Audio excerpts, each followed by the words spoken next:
Where do I belong? There is nowhere in my life that feels like home. My parents arrived in London from Ireland just before I was born, so immediately I'd been uprooted, disconnected from my heritage. One of my earliest videos on this channel is called Arriving Where I Started, and I went to trace where I was born and the first 5 years of my life, and I will put that on the end screen of this video.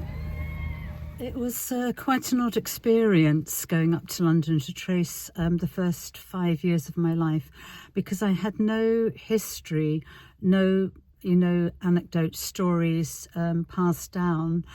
My mother died when I was 5 years old, and in the time from my birth until the time she died when I was 5, we had lived in 5 different places around the Willesden, Harlesden, Kilburn area of London, which back then in the early 1950s was very much an Irish and Jamaican enclave, you might say. So I basically got the information. I had an address on my birth certificate. I had an address on my mother's death certificate, and so I went through the electoral roll and found all the addresses that my father had been registered at, all houses which we would now call multiple occupancy, because I was born into poverty. My parents arrived from Ireland with nothing. So it was interesting, but I certainly felt no connection, apart from the last one, which was very emotional, because that's when my mother died, and it was my only memory of my life up to then, well, apart from one or two unpleasant ones with my father, was trying to wake her up in the morning, ironically on the morning of St. Patrick's Day, 17th of March in 1956. So there was a sort of memory there, but in terms of having any connection to that part of London, understandably, not really. So next, my mother having died, myself and my baby brother were taken into care, and then when my father remarried, sorry, I've got this covering my mouth, when my father remarried, which was incredibly quickly, something that really shook me and shocked me actually when I discovered. And anyway, so that's when we moved to Brighton, and then, to the best of my memory, we moved 5 times over the next 10 years then, until I ran away from home when I was still at school. And during that time I went to, I moved primary school 4 times and secondary school twice. I'm just heading up to Chanctonbury Ring on a bright, cold, last day of November afternoon. A little trip round all the places I lived in Brighton, a bit like the one I did for London, is something that I've been planning on doing, but there's one of the roads where so far I've not been able to find out the number. I know we live there, definitely live there, but I haven't been able to trace the electoral roll entry. But there's a place in Brighton called the Keep, which has all the records. So I'm planning to go out there, and then I will add that onto this sort of batch of videos. And then in my early 20s, I married someone with whom I moved repeatedly in advancement of his career. I'm just looking at that pretty pink behind, not long till the sun sets. Oh, it looks so pretty. So I reckon that in my adult life I have owned or co-owned 12 properties off the top of my head. So of course that has then gone on to impact on my daughters, because they grew up with all those moves as well, which was always something that I really, really never wanted. I'm just turning around to get some of the background colour here. So pretty. 30th of November. Winter is here pretty much, but it's beautiful anyway. Yeah, all I wanted as a mum, a wife and a mother, was to have a family home, to have what I never had, to have somewhere where my children were born and grew up and could come back to, and to have all those memories again that I didn't have. And again, they all moved schools. They all went to several schools. You know, I mean, some people say, oh, well, you know, I moved around a lot, never did me any harm. But, you know, it still means you're lacking something, that sort of sense of belonging, which I just don't have. I don't feel that I belong anywhere. Now, this is a much photographed tree, and you will see why. Talking about roots, this is one side.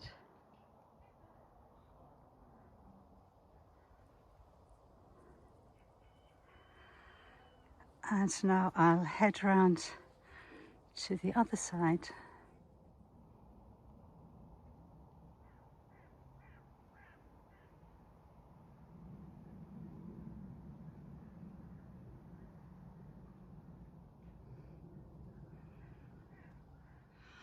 So just look at this lot. We're talking about roots.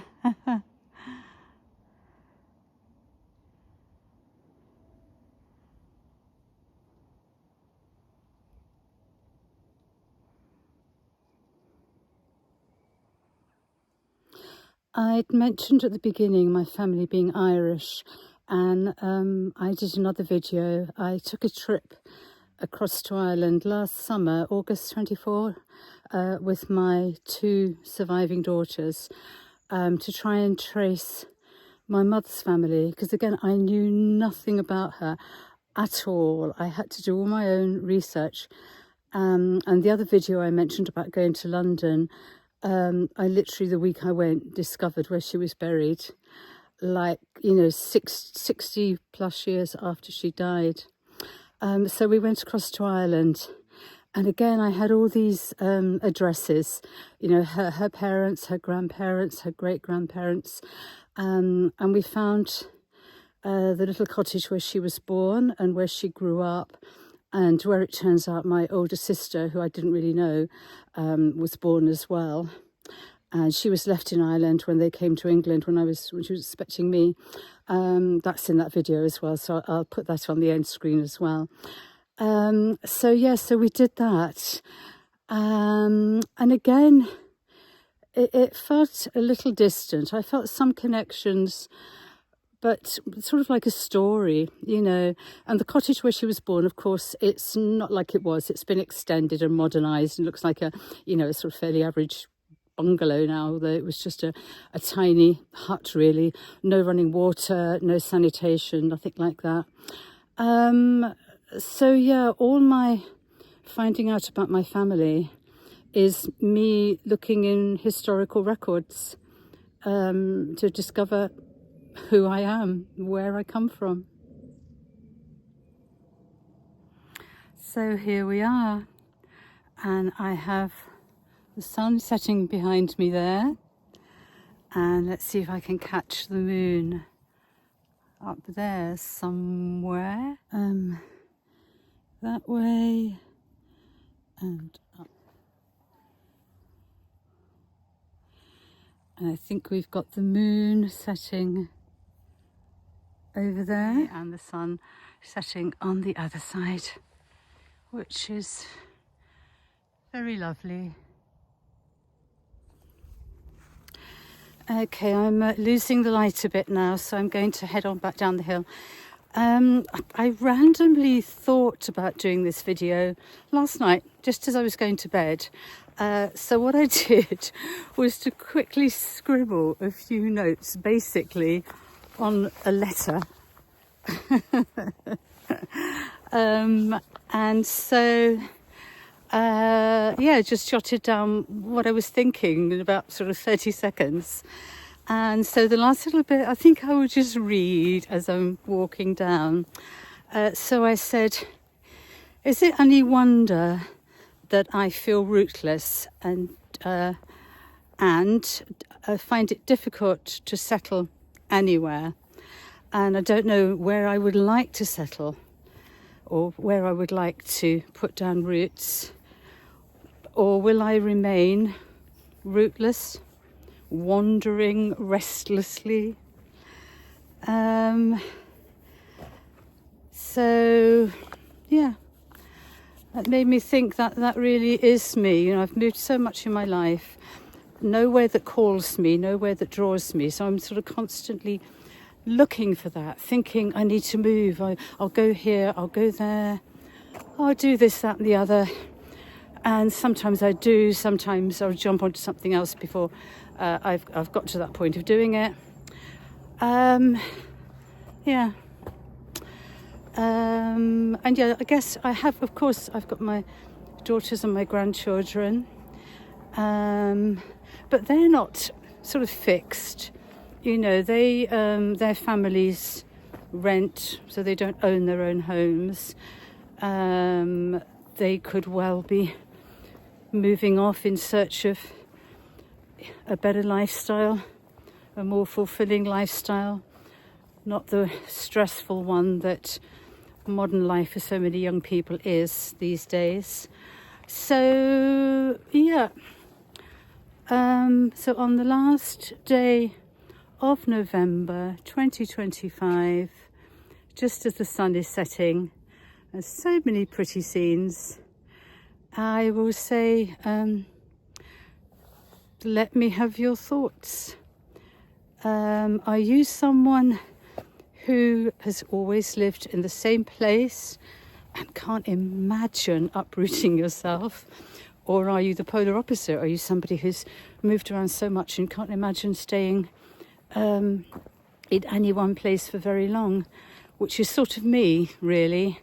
I've spent the last few months thinking that I wanted to stay put, but that is shifting. So I keep seeing pretty bits of light. That keeps shifting.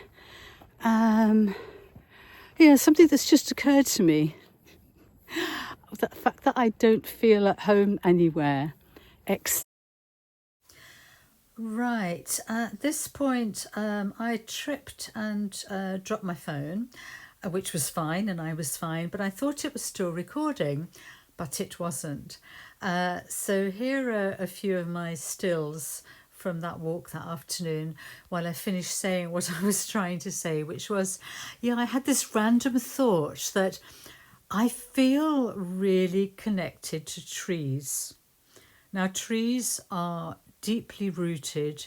Their roots interconnect with trees across vast areas, and they communicate across the network of trees, and they all support each other, heal each other. It's the life of trees is amazing. So I just wondered, was I connected to am I so connected to trees because I feel rootless, and so I'm drawn to something like trees, which are deeply rooted. So there's my little bit of philosophy for today. Thank you for watching, and I'd love to know your thoughts. Bye bye for now.